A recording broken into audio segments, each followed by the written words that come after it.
FM. So, welcome along to another episode of the Disability Life podcast. Now getting into the October month, 2 more months before this series finishes. And I'm recording this in very early September, the 1st of September, a bit in advance. And today I'm joined by someone that travels, actually, someone that's got a YouTube and is doing some pretty good work. And his name is Thomas Corti. Welcome along, Thomas. Thank you so much, Peter. Thank you. So we should just briefly explain. We met on how do we meet? Facebook. So how we meet you, do you mean? Yes. Yeah, we keep in touch through Facebook. And we were writing each other for our YouTube channels, because I know that you have this podcast and YouTube channel, and I have one too, because I show my disability, my life, how I learned to walk around with my wheelchair, how are my days, how I work, how I do sports and practice my sport. So I try to explain how is my disability to normal people, or to help people as like us, sorry. And I hope that this is useful for many people that can learn something that I do. So I try to show what I do normally in my life, and what I gain in these years from my injury till now, what I gain for living alone, and so to be maybe happier with what we have. Of course. And yep, you're a YouTuber, which is why you do your workout routines, your sports, your disabilities, your life, pretty much everything. And in case you haven't already heard from the accent, you're actually Italian. Yeah, I'm from Italy. Yeah, sorry. Yeah. Yeah, I come from Milan, exactly from Milan. Is in north of Italy, and yeah, I born here, so Yeah, nice. it's a quite Lovely good place. part. Yeah, a lovely part of Italy. Is in the north. Yeah, enough. Yes. I've got wasn't that so we should probably start with you're not actually born disabled. You became disabled later in life. So I'm assuming because I'm coming from a all my life being disabled. So what was it like for you growing up not disabled really? Yeah, because I had an injury 6 years ago, in the July, so in summer holiday. If you want, I can explain a little bit my injury. So what happened? Because as you said, I was a normal guy without disability, and I have a work, because I was a worker in this robot factory. Is an automation multinationality factory from Finland, and I was used to work with my car to go to customers' sites, and to do maintenance or to build these robots. So before I have a quite a normal life. So I had a job, and my passion here, because I have my bike on my back. So I ever loved motorcycle. So before I walk around with my bikes and so on. Also, I have my sport like gym. So I was an active guy. I did many things and sport. So and in that period, I was in summer holiday from work, and the second day of my holiday, I crashed my neck in the middle of my neck because I was running from the sea, from the beach to the sea. I have done a cliff in front of me and I crashed my head on the sand because the water was not so high. And unluckily, I haven't seen it. And so I crashed my head on the sand and I broke my neck unluckily. I had a spinal cord injury in the fifth vertebra. So that was the beginning of my disability. Yeah, I knew I was 23. Yeah. I broke my neck the day after my 23rd birthday. So I was in summer holiday for my birthday too. So was an unlucky birthday, but who cares? Now I'm here. I gained a lot of things in this year because when I had the injury, I remembered that I was conscious because I remember that I was on the sea and I have my face down looking to the sand, and so I was not able to turn myself to breathe. So I was quite dying because I was not able to breathe on the sea. And so I tried to turn by myself, but I was not able because in the moment that I break my neck, my body was not able to move from the chest to the toe. So I was locked completely. After that, I was in summer holidays with my with a parent. So he tried to turn me, and in that moment, I breathed. So I tried to say the help, and from that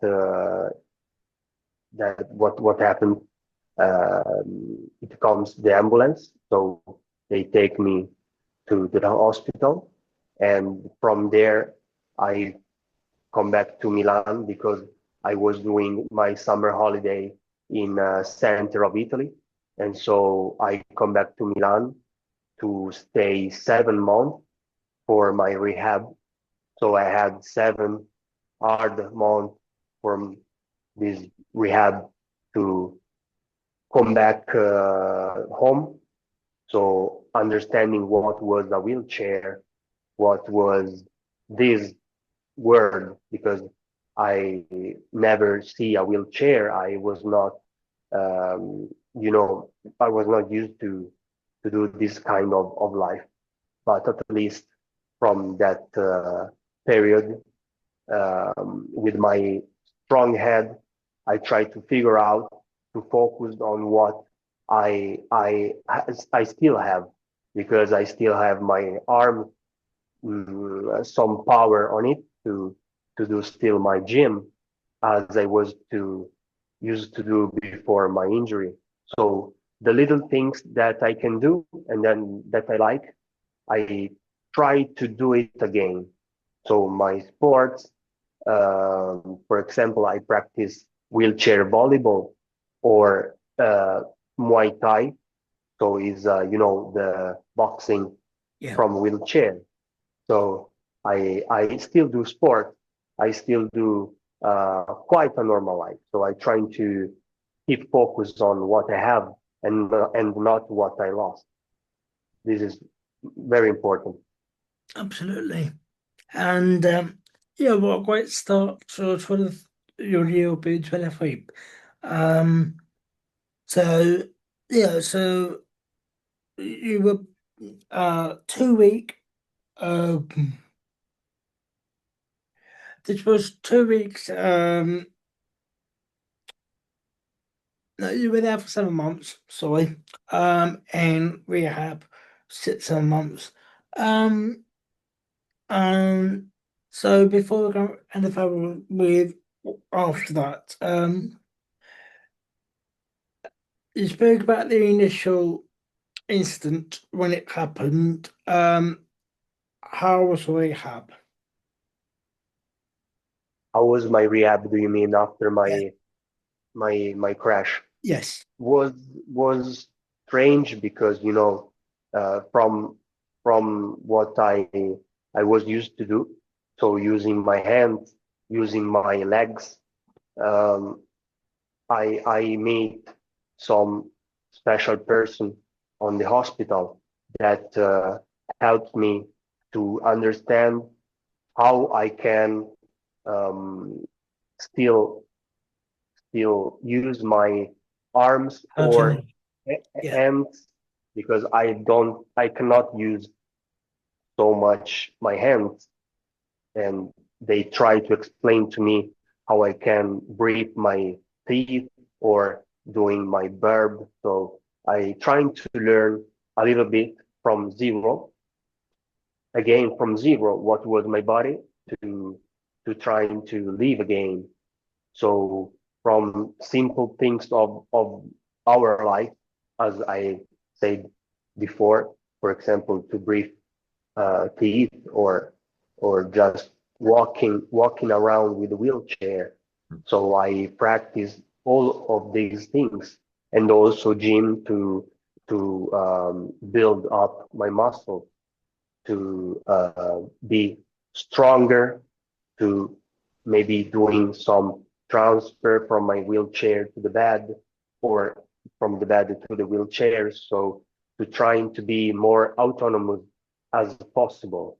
And so those 7 months were a little bit stronger and hard to understand that from that period, my life, uh, it will be like that, like it has now.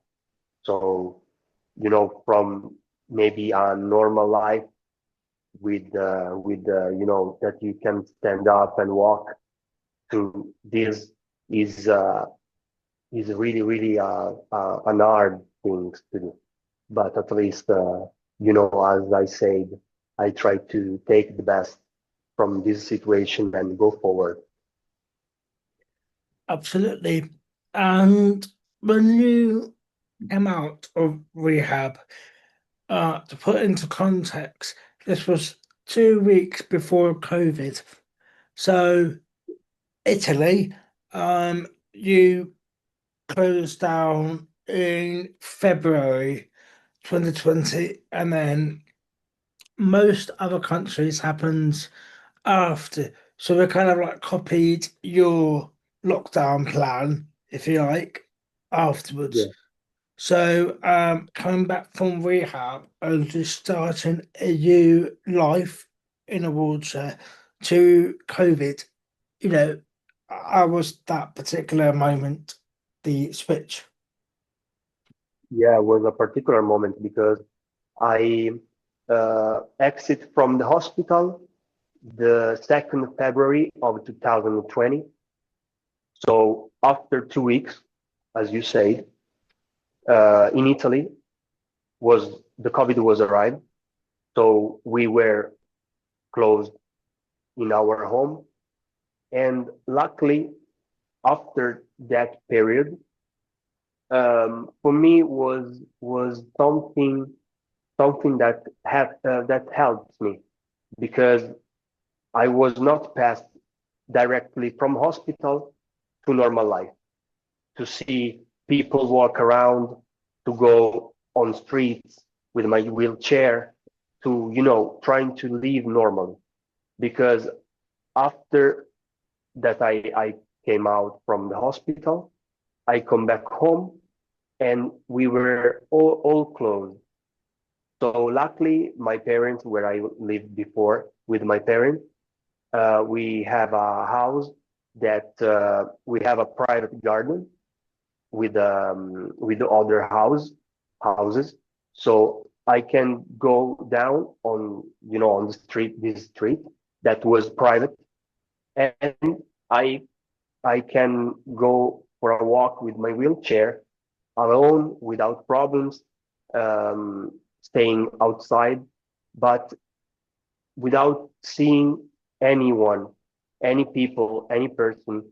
Uh, so I don't have to go walk around and look at person that can look me and see these kind of situations. So that period was quite good for me, only for me, because unluckily was a bad period for everyone. And after that, I go in again in a hospital to be to do, sorry, another surgery, because I had an experimental surgery in the June of 2020. So I made this particular surgery to try to use again my hands and my tripes, because due to my injury, I cannot move not so much my arms, also my hands and tripes. So with this surgery, the doctors helped me to come back to use those muscles. So all this period was luckily for me, because I never walk around to other places and see people. So it was for me a strange moment, hard but particular. Yeah. Before, because we had a little conversation before we started recording on a previous week. And during, I mean, before you had the accident and then the months afterwards, you were in a place of your own with your then partner, with your girlfriend at the time. Yeah, yeah. Before I was living with my parents, and some years ago with my girlfriend. Yeah, because I had a girlfriend. Yes. When also I had the injury, there was my girlfriend there, and she stayed with me for 3 years after my injury, because we were, each other um, before my injury for 3 years. So in total, 6 years. And she stayed with me after my injury for 3 years, as I said. But before, we were living to my parents' house, and after that, she leaves because she had some problem with his life, and so she take another way. Yeah. And I live with my parents in that period, but after that, I come back to live in my home, because before my injury, I bought the house where I am now at the moment. And all the period that I was recovered and that I was in rehab, I tried to do some work to adapt my house for my injury. And when the house was ready, I come back to live here 2 years ago. So at the moment, I'm living in my house, luckily, and my girlfriend is not more anymore with me. But at the moment, there is my mom that she comes sometimes to help me in some moments of the day. So the rest of the day, I try to work alone, because I work from home in smart working from home. So I try to be more autonomous as possible. And when I need help, there is my mom that come here and helps me during the day. Yeah. Um, what adaptations have your home got? Like, what sort of things did you have in place to turn your home more accessible for you to live? Like, yeah, like ramp putting so you can get in your home. You've got, um, you know, Yeah, I adapt my house with Yeah.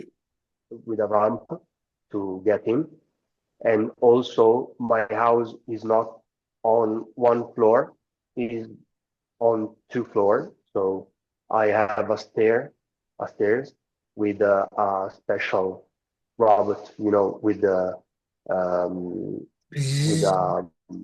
yeah, elevator, like an elevator, so that helps Yes. me to go up to the other floor.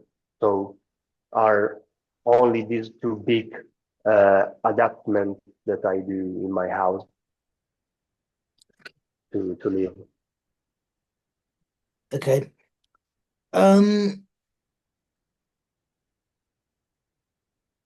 your let's talk about your videos on YouTube for a minute. When did you start doing YouTube? I start in April of 2023 because when I was in the hospital, there were some my occupational therapists that helps me, and they see that I was so strong mentally. So I try every time to enter first in the gym and go outside at the end and doing ever the maximum that I can do in everything in everything that I can do to try to be more autonomous as possible. So they try to say to me, why you don't open a YouTube channel to help people? And in that period, I was thinking that was not a good idea because I I I was thinking that I was not um, a good person to do it because maybe I was thinking that I was not so able to help people. And after some years, I try to open my YouTube channel to try to help people because maybe the most important thing is that if I can do something and I learn to do something, maybe I can show what I learned to help someone. And maybe this is important for someone that is watching me and it can be helpful. So I hope that this can help what I show in my videos, like, for example, some transfer from wheelchair to bed in alone, so autonomously, or from the bed to the wheelchair, or how to dress up, or how to drive a car, and all other things that are related to a disability, like my disability. So I hope that with my videos I can support someone, I can help someone, and I see that some people write to me to ask how I can do one thing, maybe how I can help them to do it, or they just ask me some helps, for example, or normal people that see my videos and say to me that is something cool and that is so useful also for them, that mentally is something strong in some videos, some things that I try to show. So also for normal people, not only for us, for example. You mentioned your workplace before your accident and you were on holiday and then COVID happened and then you had to rehab and the lockdown. You're still working for the same company, but in a different job, different role now. Yeah, yeah. I still work for the same company, and my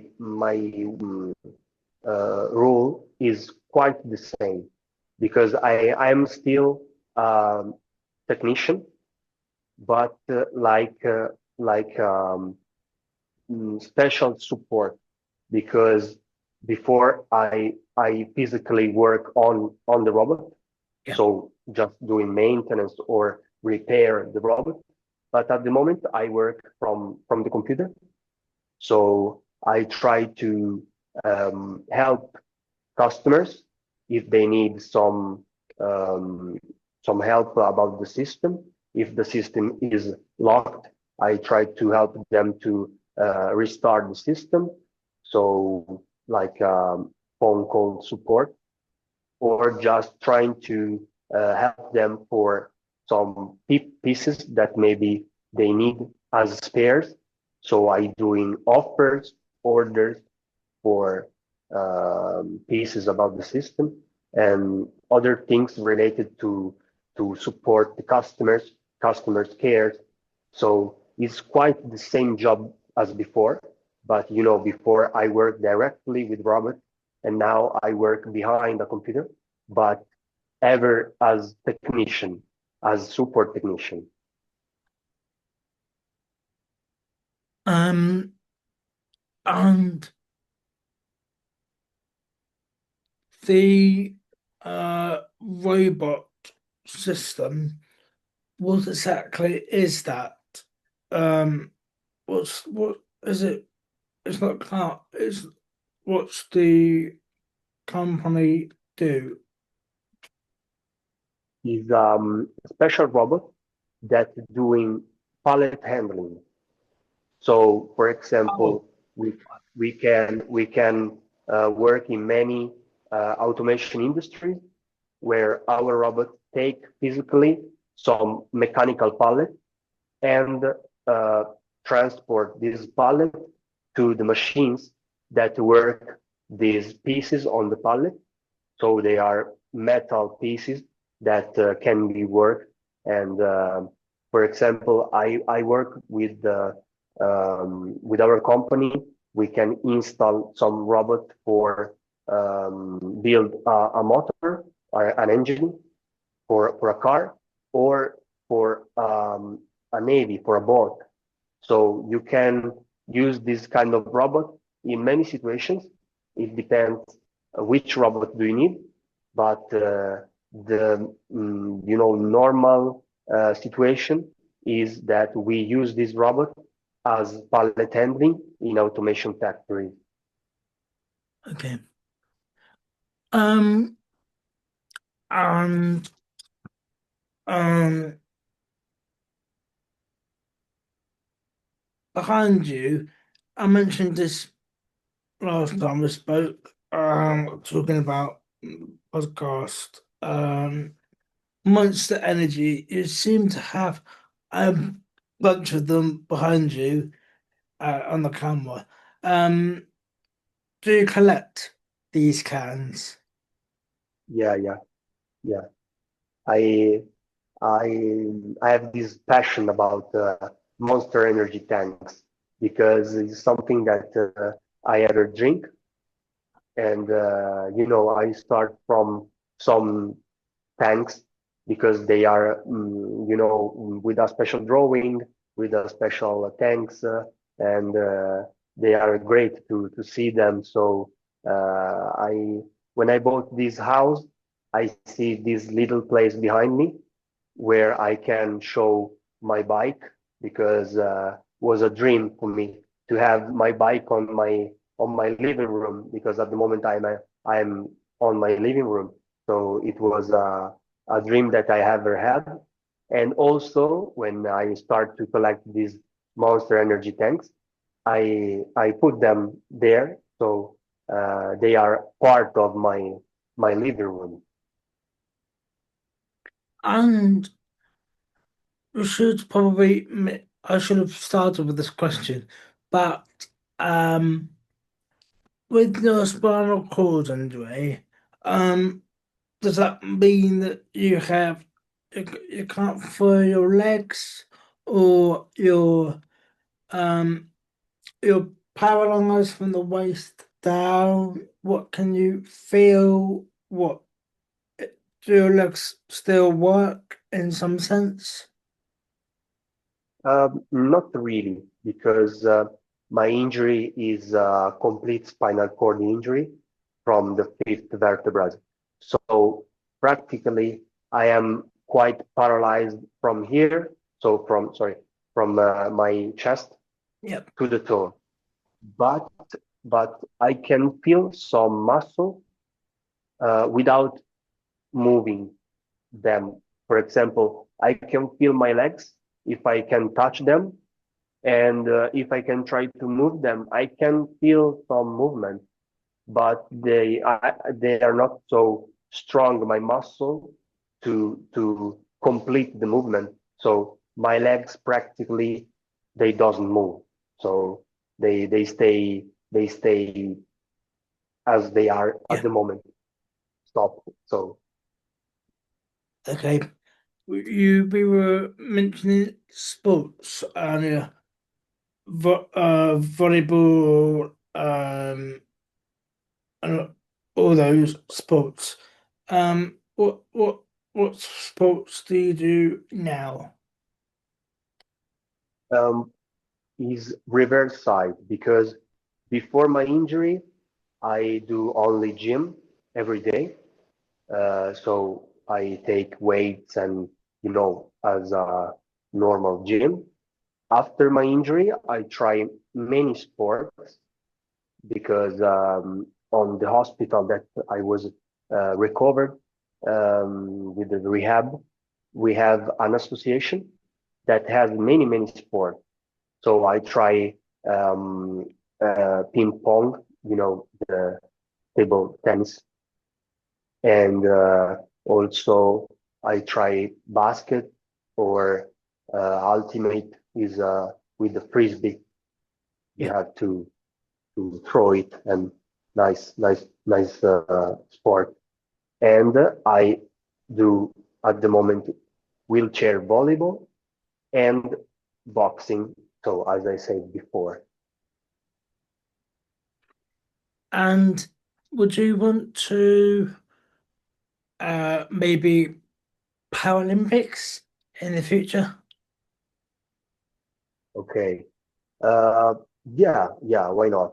Because at the moment, uh, for example, the wheelchair volleyball is a new sport that we have starting practice in Italy because at the moment it doesn't exist in any other country because normally there is the sitting volleyball because you have to playing from the floor, but in this way only or normal people or people with some problem with legs can play that sport.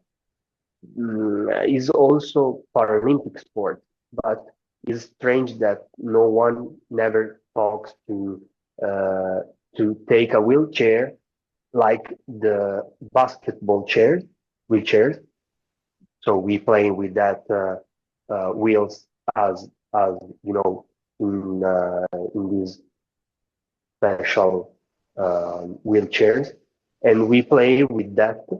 Uh, so it's more easy to play with other many other disabilities on that wheelchair, practice volleyball. So we are trying in Italy uh, to create this kind of sport because we have a squad in Milan and there are other two squads. So we are trying to do a little championship in Italy about that. And I hope that it can be a sport that we can do maybe in the future in the Paralympic. Yeah. Sorry, I was just Googling wheelchair volleyball.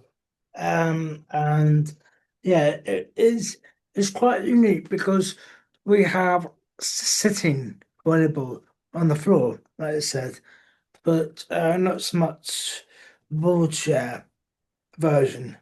So Yeah. that's interesting.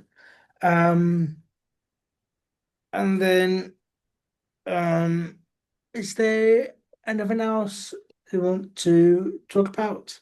I think we've gone pretty much everything. Um, is there anything else you want to add or maybe say? That I met this word of disability only 66 years ago, and I met many people, many persons.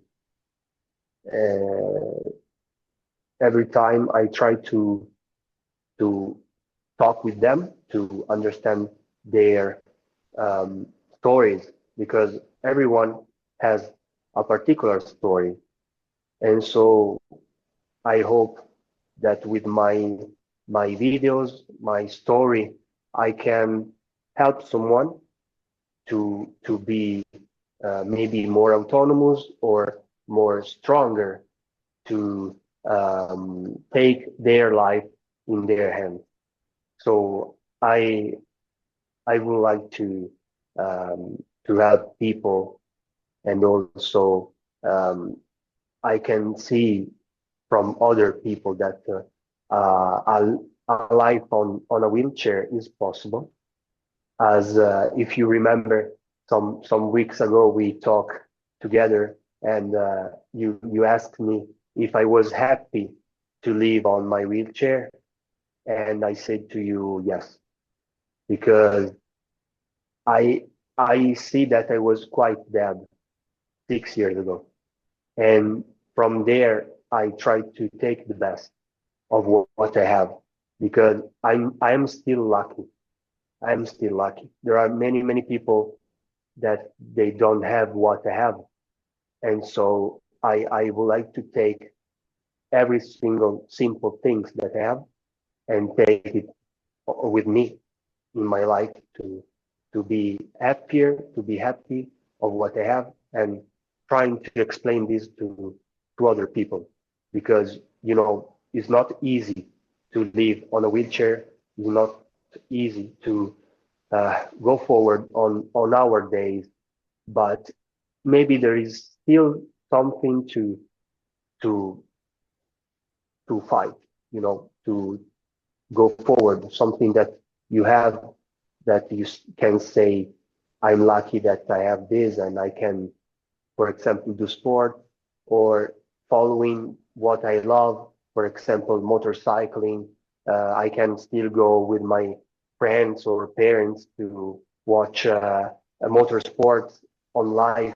So I I would like to be someone that can show that a life is possible, and I hope that maybe also normal people can understand what they have in their hands every day, and to don't say, "Oh, I have all what I have. I'm a normal people, and maybe I'm sad." Every one of us, we have our problems, but there is still something that we can do in our life to live, to be happy, because maybe we have a lot, a lot. Yeah. I mean, we only have the one life. So, Yeah, yeah. yeah. Um, Also, some of us has two lives, no. as me, as maybe one person that had an injury, because before you had a life, Yes. and you are happy of what you have, and then your life is upside down completely, and you are living a second life. But how many lives we have? You know, if we have this one, we have to take everything uh, possible to live better and happier, maybe. I agree with that. So we're coming up towards the end.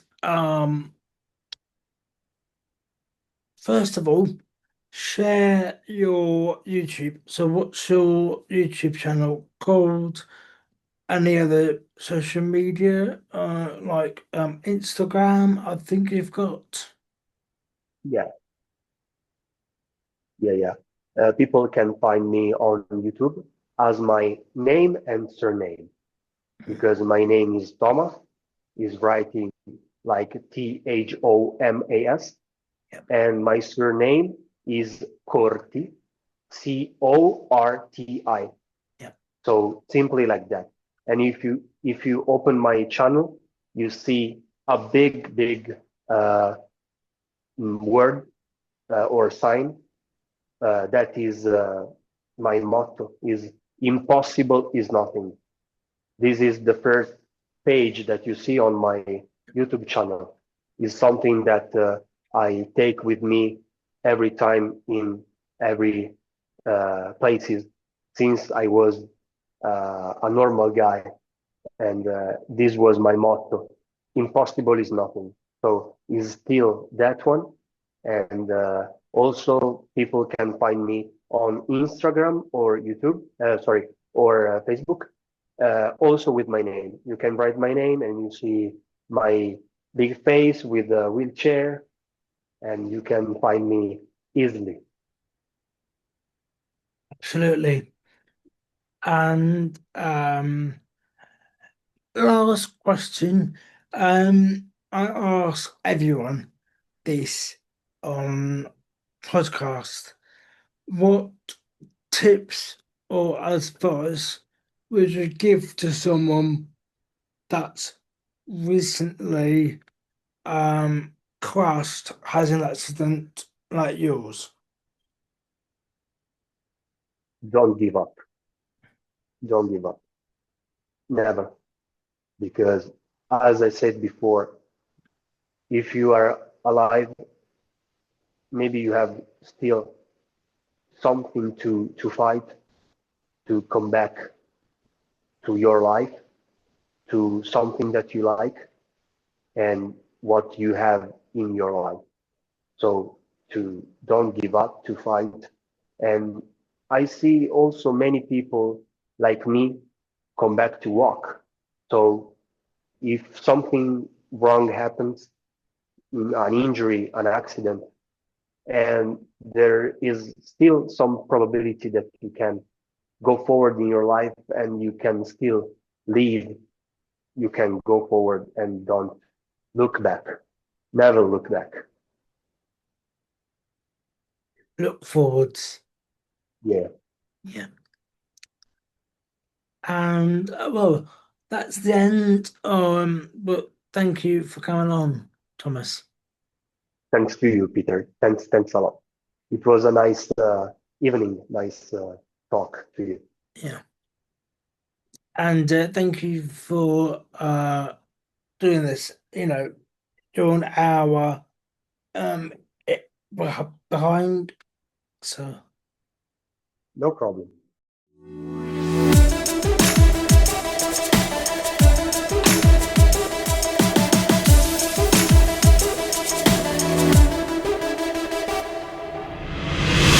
Voice. Let's go. Voice FM.